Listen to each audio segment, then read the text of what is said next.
이번 총선에서 민주당은 사전투표율 31.3%, 최종 투표율을 71.3%를 예측하면서 또 200석을 차지할 것이라고 거들먹거리고 있었습니다. 놀랍게도 사전투표율이 소수점까지 정확하게 일치하고 있습니다. 소름 끼칠 정도로 2020년 4.15 총선 부정선거에 대한 기분 나쁜 기억을 다시금 떠올리게 하고 있습니다. 여러모로 의문점을 자아내고 있습니다. 투표관리관이 투표지에 날인해야 한다는 법이 있음에도 불구하고 그 법 규정을 관철시키지 못한 채 이번 선거에서도 사전투표장에서는 다양한 의혹들이 제기되고 있습니다. 사전투표율이 역대 최고치 31.3%를 기록한 것은 그 누군가 강력하게 결집하는 세력이 존재한다는 것을 의미합니다. 현재 부정선거를 근본적으로 차단할 수 있는 명확한 대안이 세워지지도 않는 채 국민들이 사전투표에 대거 참여했습니다. 이러한 상황은 부정선거 가능성에 대한 우려를 증폭시키게 되었습니다. 사전투표만 10% 조작할 수만 있다면 선거 결과는 크게 달라질 수가 있습니다. 현재 중앙선관위는 대통령의 통제도 받지 않는 독립된 기관입니다. 사실상 180석 민주당이 선관위를 장악하고 있다고 해도 과언이 아닙니다. 사전투표율 31.3%의 조국 신당을 중심으로 4050 세대의 강력한 결집을 보여주고 있다는 주장들이 나오고 있습니다. 안녕하세요. 시청자 여러분 반갑습니다. 소중한 시간을 함께해서 더욱 감사드립니다. 구독, 좋아요, 알림 설정은 큰 힘이 되고 있습니다. 4월 7일 일요일입니다.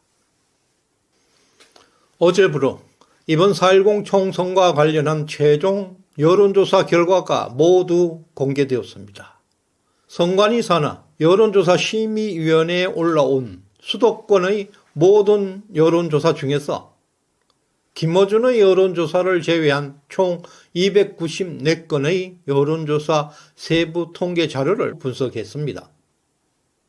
서울의 48개 선거구에서 107건, 경기도 60곳 선거구 중에서 131건, 그리고 인천의 14개 선거구에서 56건의 여론조사가 포함되어 있습니다.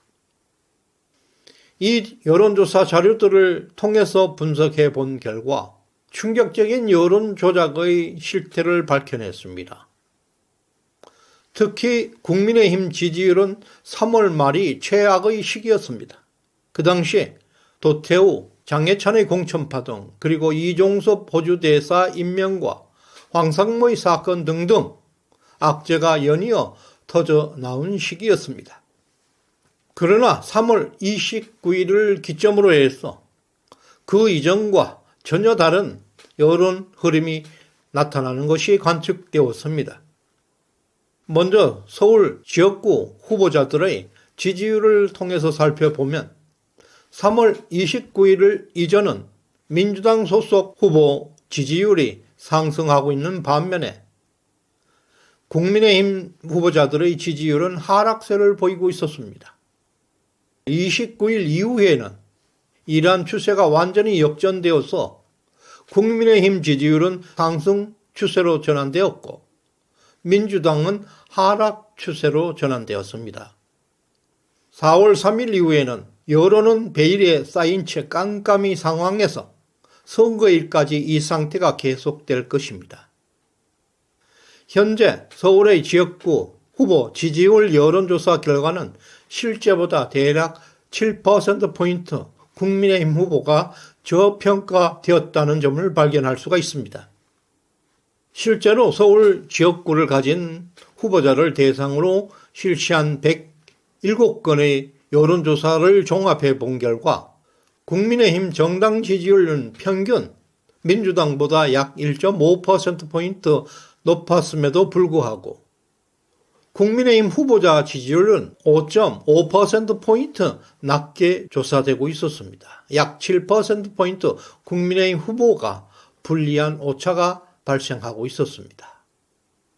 그리고 서울을 포함한 수도권 전체를 확대해서 보더라도 비록 서울만큼은 아니더라도 여전히 6.5%포인트의 오차가 발생하는 것으로 드러났습니다.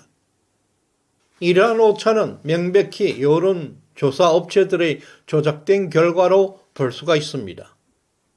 더욱 충격적인 사실은 민주당이 여론조사 업체들과 회당 1천만 원에 상당하는 고액으로 여론조사 계약을 체결했다는 점입니다. 민주당 자체의 여론조사 기관을 운영하면서도 사설 여론조사 업체들과 업무 협약을 맺었다는 것은 단순한 이해 충돌을 넘어서 여론 조작의 실태를 보여주는 것입니다. 이런 환경에서 여론조사가 공정하다는 것은 정말 어불성설입니다. 민주당에게 일방적인 편향성은 불가피할 것입니다.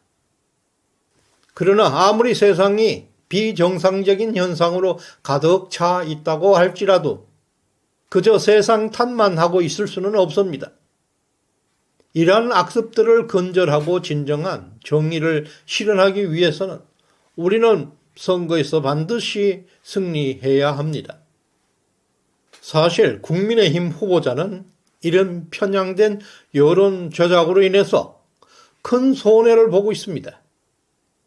원희룡 후보자가 출마하고 있는 인천 계양을의 여론조사를 터득해 해서 이들의 여론조사가 얼마나 편향되어 있는지 그리고 원희룡의 당선 가능성을 전망해 보도록 하겠습니다. 인천 계양을에서는 총 29차례에 걸쳐 여론조사가 진행되었습니다. 특히 3월 26일을 기점으로 해서 여론조사의 결과는 크게 달라지는 경향을 볼 수가 있습니다. 3월 26일 이전 실시되었던 18번의 여론조사 중에서 10번이 오차 범위 내에 있었습니다. 경합 상태를 보이고 있었습니다. 반면에 26일 이후에 실시된 11번의 여론조사에서는 딱 한 번만이 오차 범위에 들어있었을 뿐입니다. 또 6070이 주도하고 있는 보수 결집도에서도 3월 26일 이전에는 18번의 조사 중에서 무려 7번이나 30%가 넘고 있었습니다. 26일 이후에는 11번의 조사 중에서 딱 한 번만 30%가 넘었습니다. 보수 결집도가 점점 약해지는 것을 볼 수가 있습니다. 더해서 청년 지지율에서도 3월 26일 이후에는 단 한 번도 기준을 넘지 못하고 있습니다. 이러한 현상은 매우 수상합니다. 원희룡 캠프에서는 그동안 정말 열심히 선거운동에 매진해 왔습니다. 그럼에도 불구하고 3월 26일 이후에는 그 이전 여론조사 결과와는 전혀 딴판이었습니다. 점점 이전보다 훨씬 나빠진 여론조사 결과들이 나타나고 있습니다. 그러나 한 가지 후보 인지도만큼은 계속해서 높게 유지되고 있습니다. 계양을에서 원희룡 후보의 개인 지지율은 국민의힘보다 훨씬 더 폭발적으로 높이 나오고 있다는데 주목해야 합니다. 3월 26일 이전에는 인천 계양을 지역구는 완전히 경합 지역으로 분류되고 있었습니다. 그러나 26일 이후에는 여론조사 결과들은 완전히 원희룡 후보에게 불리한 상황으로 나타내고 있습니다. 계양을 지역구에 대한 여론조사는 총 29번에 걸쳐서 16개의 여론조사 업체가 참여하고 있습니다. 다양한 업체들의 참여는 여론의 다양성을 반영하고 있다는 점에서 중요한 의미를 가질 수가 있습니다. 응답한 표본 수만 해도 14,500명이었습니다. 계양을 유권자의 10%가 넘는 인원이 여론조사에 참여했다는 의미입니다. 이처럼 대규모 표본에 의한 여론조사 결과는 무시할 수 없는 유권자의 민심을 대변하는 중요한 지표로 해석될 수가 있습니다. 이제부터 이런 여론조사의 표면적 현상을 넘어서 여론조사 그 뒤에 숨어져 있는 의도나 음모를 탐색해 보도록 하겠습니다. 첫 번째, 정당 지지율의 변화에 민주당은 하락 추세를 보이고 있는 반면 국민의힘은 상승 추세를 계속 보이고 있습니다. 특히 마지막 여론조사에서는 민주당 평균은 36%, 국민의힘은 35%로 불과 1%포인트 격차로 두 당은 근접하고 있습니다. 두 번째, 이재명 후보 개인 지지율은 3월 11일 이후 폭발적으로 상승하고 있는 반면에 원희룡 후보의 지지율은 소폭 상승하는 데 그치고 있습니다. 이상한 것은 민주당의 정당 지지율이 급락하는 과정에서 민주당 이재명 후보의 지지율이 급등하는 이상 현상을 보였습니다. 이런 이상 현상은 현실 세계에서 이해할 수 없는 명백한 이율 배반입니다. 이러한 이율 배반은 정당 지지율 격차와 후보 지지율 격차에서 잘 나타나고 있습니다.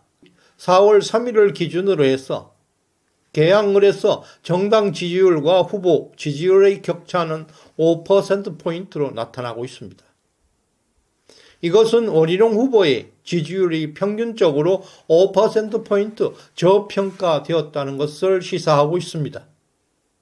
따라서 원희룡 후보의 현재 지지율에 플러스 5%를 더해야 하고 이재명 후보의 지지율에서는 상당한 비율로 차감해야 함을 의미하고 있습니다. 그럼에도 불구하고 4월 초 이후에 모든 여론조사는 원희룡 후보가 오차 범위 밖에서 이재명 후보에게 뒤지는 것으로 발표하고 있다는 점에서 여론조사가 얼마나 왜곡되어 있는지 증명하고 있는 것입니다. 이미 인천 계양을에서는 원희룡 후보의 역전 가능성은 분명한 현상으로 다가오고 있습니다. 이와 같이 인천 계양을에서처럼 수도권에서 국민의힘 후보들이 고전하고 있다는 여론조사에도 불구하고 사실상 여당 후보들이 예상외로 크게 선전하고 있다는 것으로 해석할 수가 있습니다. 지난 대선에서 극적으로 승리해서 파산 직전의 대한민국 콜을 겨우 구출하였습니다. 그러나 민주당 180석의 입법 독재 권력은 사실상 대통령의 권한을 무력화하기에 충분했다는 것을 우리는 똑똑히 목격하고 있습니다. 이제 결전의 시간이 3일 앞으로 다가왔습니다. 승리는 선택이 아닌 필수 사항입니다. 투표는 우리가 민주당의 무도한 입법 독재를 종식시킬 수 있고 현실 정치를 근본적으로 변화시킬 수 있는 유일한 수단입니다. 그 모든 것은 우리의 결집으로만 가능할 것입니다. 대한민국의 미래를 위해서 우리 모두 간절하게 투표소로 나아가야 할 것입니다. 오늘 후원해 주신 박계영, 김베드로님, 덕자님 진심으로 감사드립니다. 충성! 끝까지 시청해 주신 여러분께 감사의 마음을 전합니다. 고맙습니다.